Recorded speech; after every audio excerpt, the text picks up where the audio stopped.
Okay, so welcome everybody.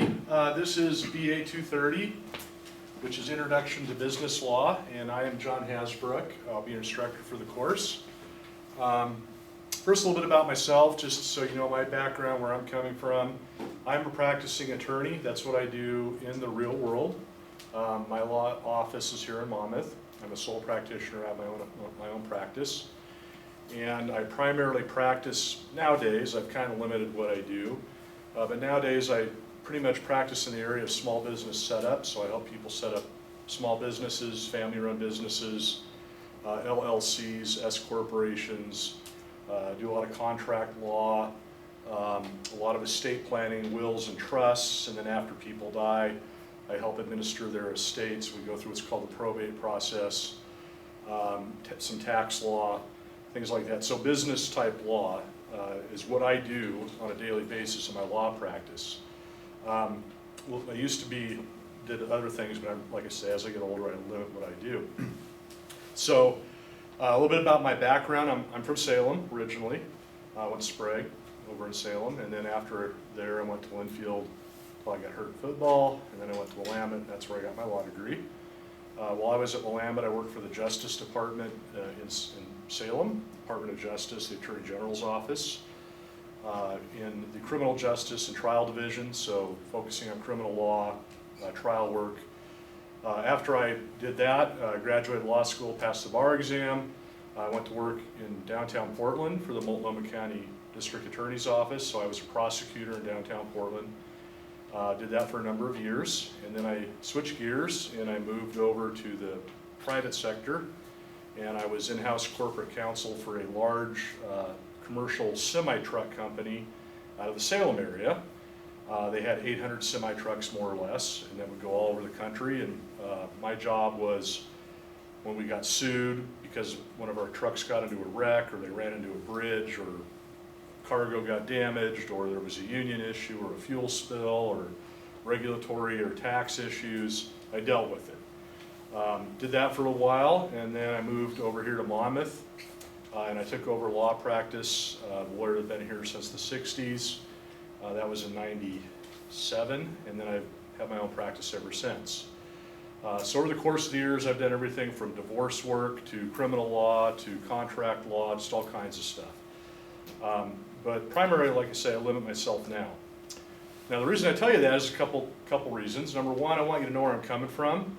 I do this in the real world, and so this class is Introduction to Business Law, but really it's more than just business law. It's really more of an introduction to the American legal system, where we do talk about what the type of laws and how they're made, what jurisdictions we have, a little bit about how the court system works, the different types of laws that we have, like tort law and contract law, how that might affect your business, a little bit about real estate, a little bit about what to do when you die and planning for that, for estate planning. So we really kind of cover a large area. Primarily what we're going to talk about is what's called civil law, which is not criminal. Criminal law is kind of a whole different thing. So most business law is going to be in the civil law realm, and we'll get into that more next week. So that's a little bit about my background. So a couple things about that. Number one, my office is in Monmouth. You have an office here on campus, but especially since COVID, I really am not there very often. So if you do need to get a hold of me at my law practice. I'm over just on the other side of 99W, and I've provided you here with the phone number for my law office, 503-838-0251. And I do have a number here on campus, but it goes right to voicemail, and I will tell you, I just don't even use it. In fact, I've told them not to publish it. Use that number. That's my law practice phone number, and if you call that number, you will either get Sally or Deanna, one of my assistants, or you'll get me. I do answer my phone sometimes. Or you'll get my voicemail, and then just leave me a message, tell me you're a student, or tell my staff you're a student, and they'll put you through if I'm available. If not, leave me a voicemail, I'll get back to you. The better way to get a hold of me is by email. And so I've provided you two emails here, johnhasbrook@msn.com and then hasbroj@woo.edu. The hasbrook@msn.com, that is my law practice email.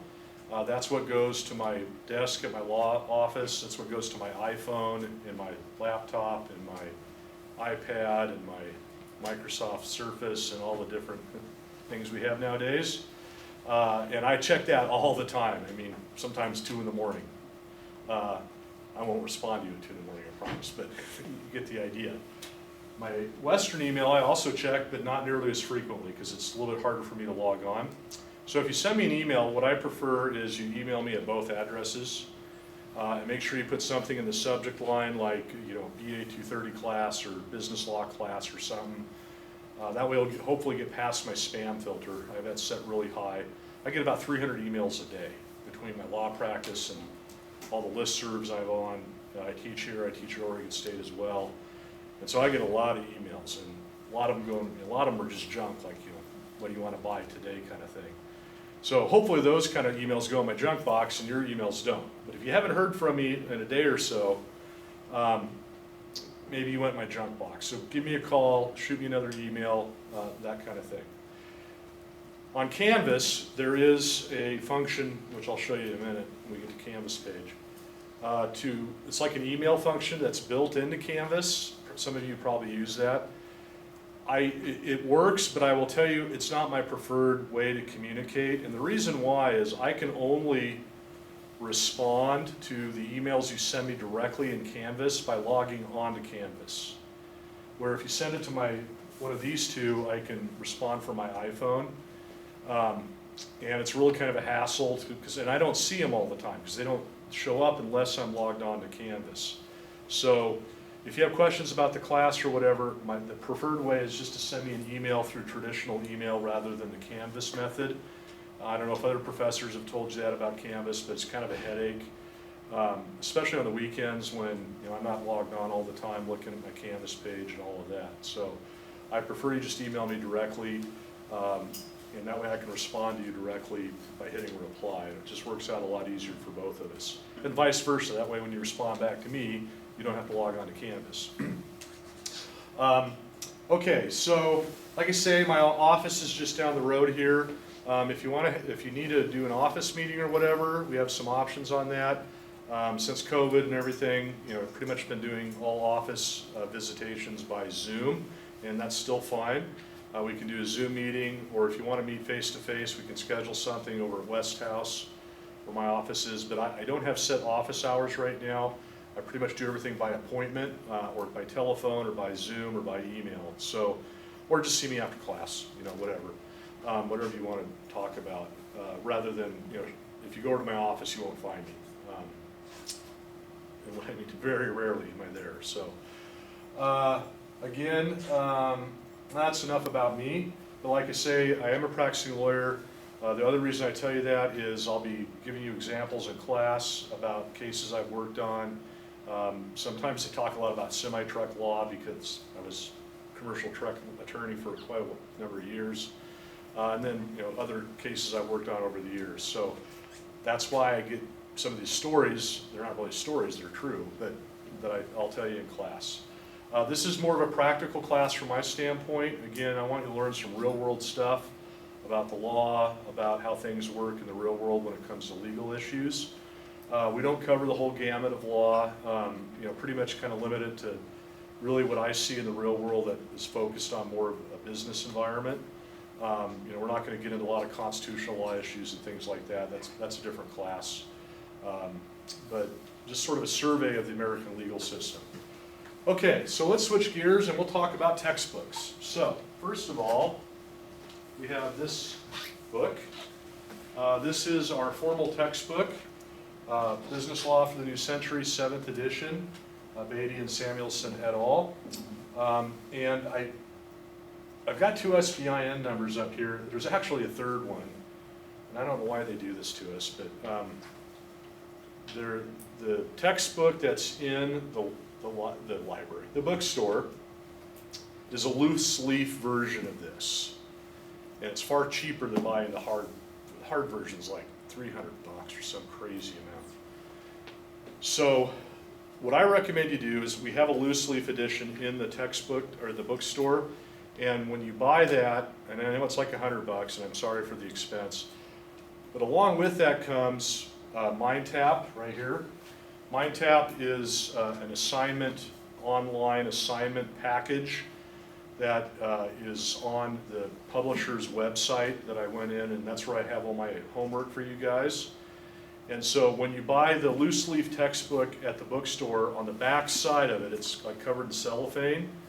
There's a little card. That is your Mindtap subscription that comes along with the textbook. Now you can buy an electronic version of the textbook, and they'll also give you an access code, and I think it's a little bit cheaper if you buy it directly from the publisher.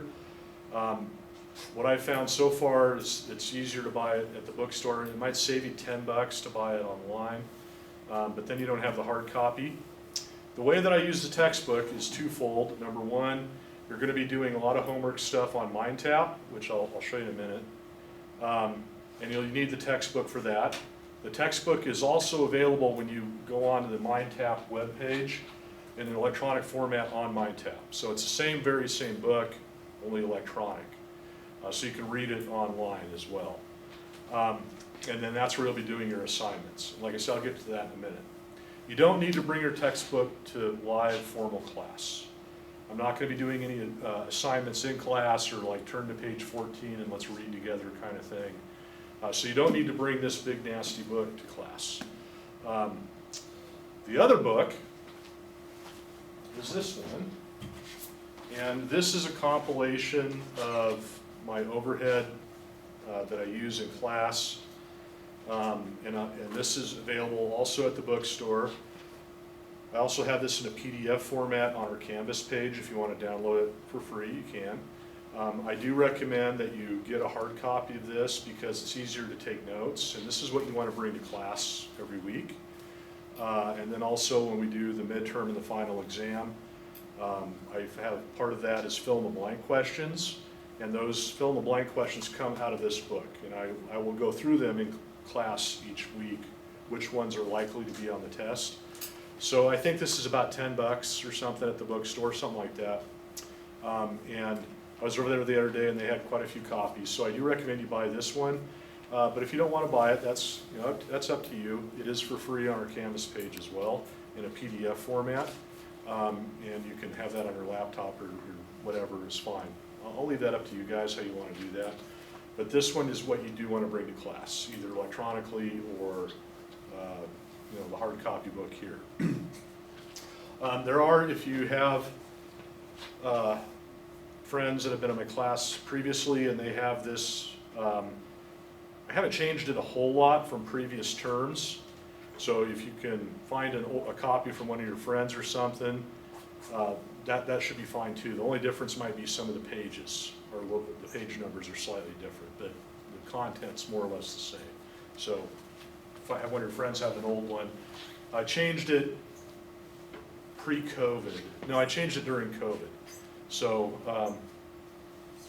spring of 2020, thereabouts is when I changed it. So anyone after that is pretty much the same.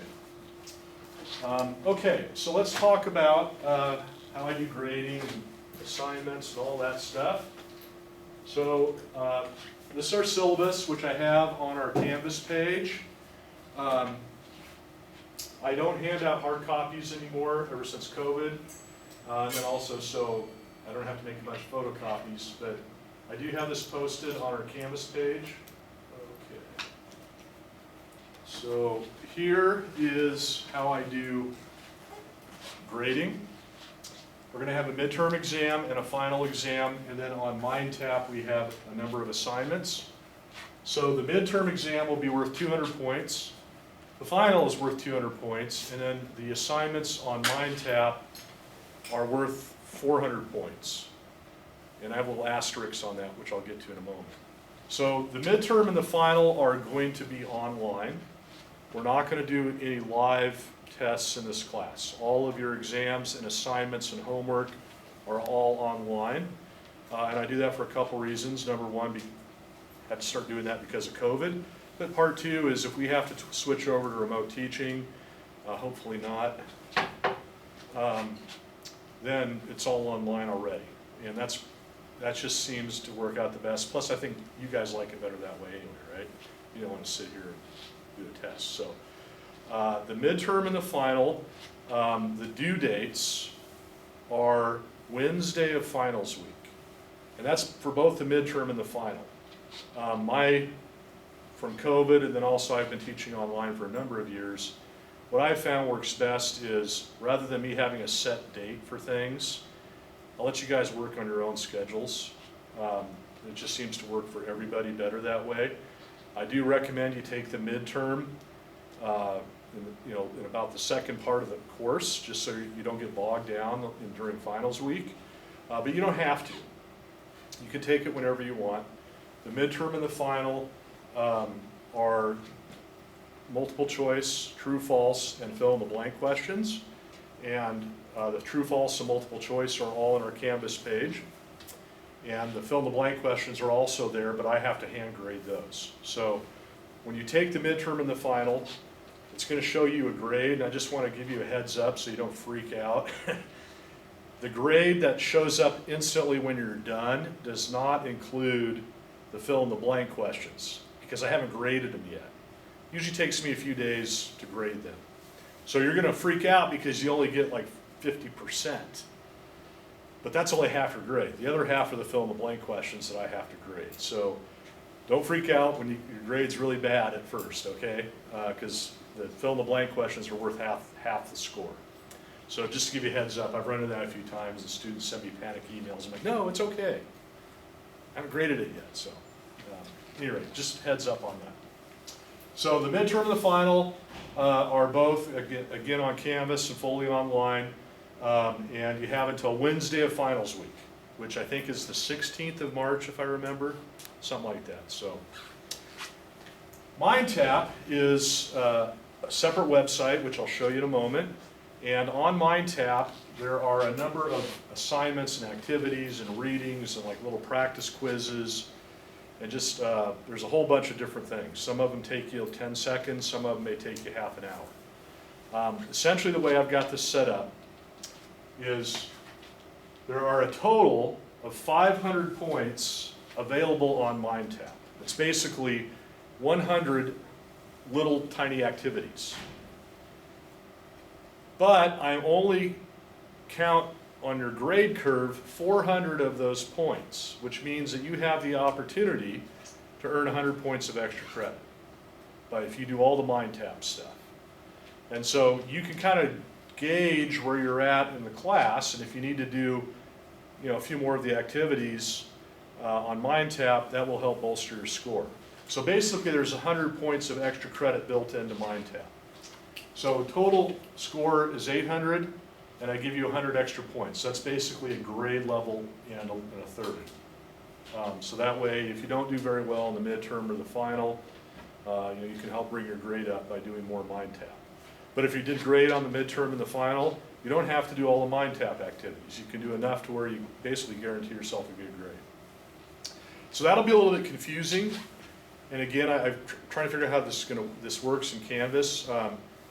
On Canvas, it's going to show 500 points as the maximum for that activity, but it's really 400 plus 100. That's where the 500 comes from. So if you have any questions about that, feel free to email me during the term, and I'll explain that later on. But just to give you a heads up. Okay, so let's talk, and then grades are standard. I just go off percentages based upon the number of points. So anything above 92% of 800 points is an A. Kind of thing. All right, so let's talk about Mindtap. Actually, let me show you our Canvas page first. Okay, so here's our Canvas page. I'll tell you right now that we converted from Moodle. And, yeah, last term. Last term was the first term that I used Canvas. For all the years in the past, I've used Moodle. And so I converted from Moodle to Canvas. And some of my materials didn't quite correlate with each other between the two different platforms. So I'm still in the process of getting the Canvas page really where I want it.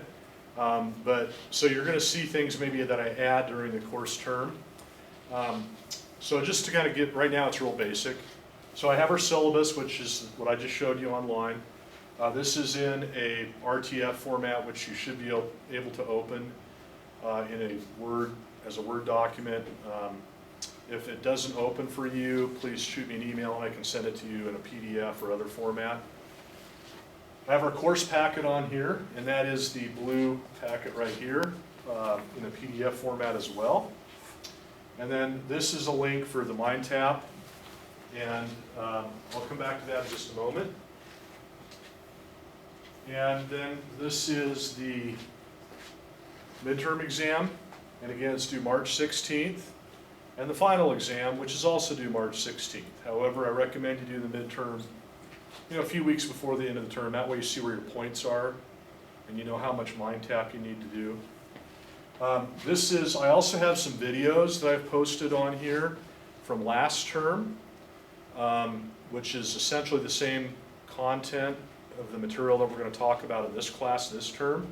And I'm just going to keep that on there. Normally I would take that off, but I'm going to keep it up there. I've already got notifications that some students have been exposed to COVID, and so that way if you miss a class or whatever, I'm not taking in attendance. And so if you do miss a class, these are videos from last term, which is basically the same thing. I'm going to try to also videotape this term, but I can't guarantee I'll get, my video camera kind of goofs up on me sometimes. So I can't guarantee I'll get every class up there, but the content from pretty much the whole term is already up there in video. So you'll see those links on here. Those are links to YouTube, because what I do is I upload my videos to YouTube. I have a BA230 channel, and that way you don't have to download the whole huge 2 gigabyte file. It's a lot quicker for you. If it's not working for you, let me know. If you're taking the midterm and the final and something happens, let me know. The midterm and the final, I forgot to tell you, once you start taking them, you have to finish. You can't pause.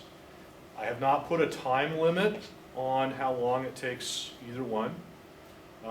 So, it takes you really as long as you want, but you can't stop and start it over, because once you stop, that locks in your score.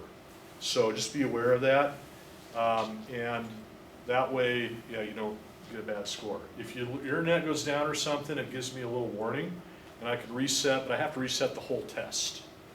So if your internet goes down in the middle of the test, shoot me an email, I'll return it on for you. You're gonna have to start all over again, and that's just the way it's set up in Canvas. Okay, and then as we work our way down, I have various sections that I broke the class. The first section is gonna be about sources of law, and again, here are those videos. These are from last term. You don't have to watch these are totally optional, but it's again the same type of material that we'll be going over here in live class.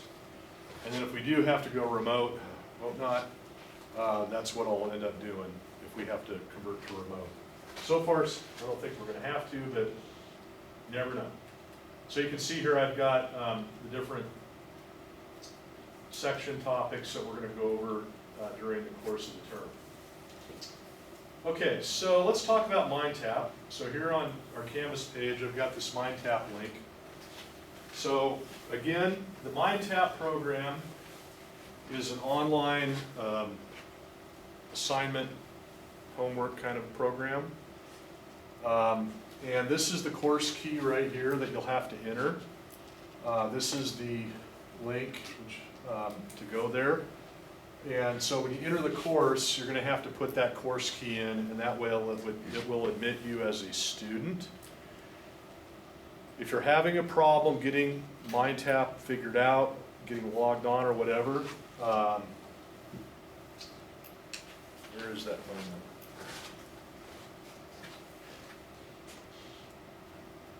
Right here. They have, this is from the Cengage, which is the publisher. They have a support line, and that's for you guys to call, and they're really good about working you through step by step how to get logged on and all of that. So if you do have a problem getting logged on, call them first before you get a hold of me, because actually they know more about it than I do, because it's through their company. And so far, my students have told me whenever they called, they were very helpful. So if it doesn't work out for you, or if you get put on hold for 2.5 hours or something like that, get a hold of me, and then I'll get a hold of them and tell them to help you. So, but so far, I've been using Mindtap here for a couple of terms, and it works out pretty well. So let's look at Mindtap. And again, the way that Mindtap works is you have to buy a subscription, which includes the textbook and all of the activities. You can either buy it directly from the publisher, Cengage. I think there's like a 2-week free trial at the beginning of the term. If you buy the textbook at the bookstore, it comes with your subscription built in. So, but don't lose that little card. How many people have been to the bookstore and got that or looked at it? Yeah. So don't lose that little card in the back. It's all wrapped in cellophane. You might rip it open, and don't lose that little card. There's probably a way to find it again, but I don't know how to do that. All right, so this is what Mindtap looks like. So you'll log on, and eventually once you get logged on, it looks like this. This is my instructor page, so yours may look a little bit different, because mine shows me how many people have done things and all that. But over here, on this side, these are where you have your activities. So each activity is worth 5 points. Literally, some of them are like to begin with, you get 5 points. Just this is a little short video on how to use Mindtap. And then on down the line, we start getting into the actual materials. I'll show you what it looks like. So first of all,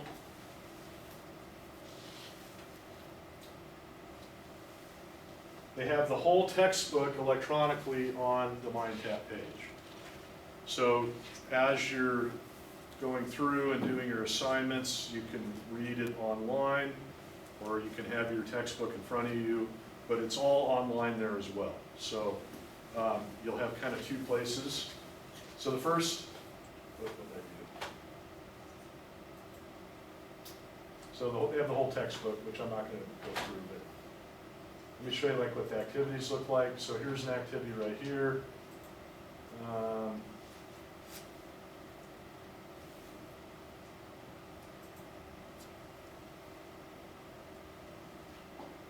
Computer's kind of slow today. Come on.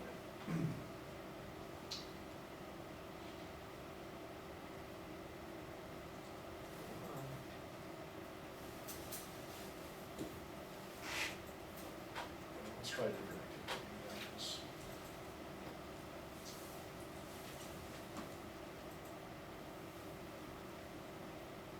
Okay, so here's an activity here, which is a little quiz, test, match the different power with the various things. So, this one, that might take you 5 minutes, something like that. That'll help you study. And so, again, each of these little activities is worth 5 points. There are 100 of them total. Only 80 of them will be graded. So if you get to one that you just don't like, you're like, I don't like this one, just skip it. And then later in the term, if you decide, I need some points, you can go back and redo the one you didn't like. Like if there's whichever one just isn't catching your fancy, you can go back and do it later on. With Mindtap, you can stop and start and stop and start and go back and redo stuff. So that just gives you kind of an idea of what it's like. So Mindtap, again, everything is due the Wednesday of Finals Week, which is March 16th.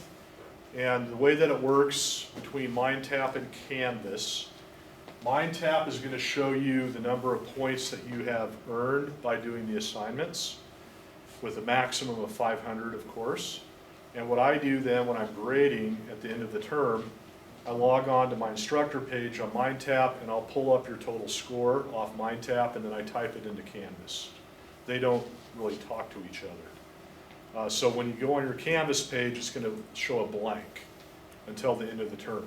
So you can see your scores as you do things on Mindtap, but it's not going to show in Canvas till the end, because I have to manually enter that. So just so you're aware of that, you look on Canvas and say, hey, I'm not getting any credit for this. Well, yeah, you are. It's just I don't put it there till the very end of the term.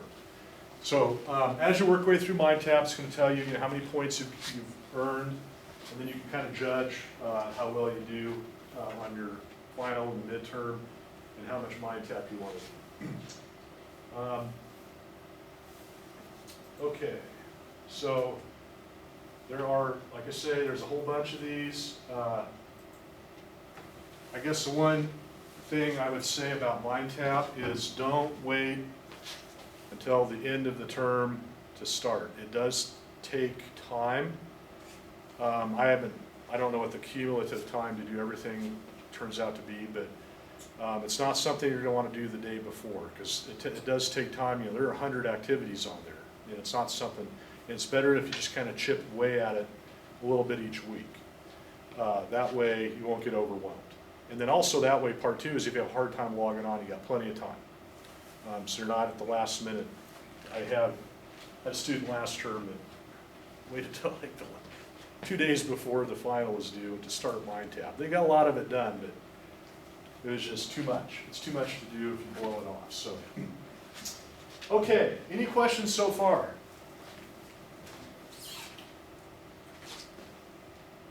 All right, let me think. What have I not covered? Oh, I know. I will place my book on reserve at the library, although that really is kind of moot because you can get it online as well. But if you want, if you're at the library and forgot your book or something. So I'll put this on like a 2-hour reserve at the library. I probably won't do that till next week. Not so much important for this class as some of my other classes, but that way if you want to, if you're studying at the library, you need to check it out, you can. And I think we've covered everything. All right, so I'm not really going to get into any lecturing tonight. Tonight was just really more of an overview. We'll get into the meat and potatoes next week, the beginning, start talking about stuff. Like I say, I did get a notification, and I'm sure this is going to happen throughout the term on potential COVID, us going remote. As of right now, that's not an issue, but hopefully that won't be. If that does happen, then what we'll end up doing is I'll probably, same as I did last term with my remote class, is we'll still have a weekly meeting on Zoom, but it's going to be not a lecture meeting, meaning it's just going to be like question and answer kind of thing. It will be optional, because what I'll do is instead of having lectures on Zoom, which I find to be really difficult, people dropping off and on, and the computer goofing up, I will videotape, which I've already got a lot of this done, and I'll just have you watch the videos instead of actually having a Zoom lecture. Don't you guys like that better anyway? Yeah, I mean, I find Zoom lectures so tedious. I have to do it myself for continuing education, to keep my law practice, my law license, and man. And I will tell you, on the other side, on my side, it's hard teaching on Zoom because you got students coming in and out, and my internet, where I live on a farm, it's not always the best, and so I just find it better. What I do is we'll have a Zoom meeting, it's totally optional. Come on, I'll be there, we can answer questions or talk about things or whatever, but if you don't have any questions, you don't even have to log on that week. Hopefully we won't have to go to that. All right, any other questions, anything like that? When's everything due? Wednesday of finals week, March 16th. Very good. Okay, I think that's it then, and let me turn this off.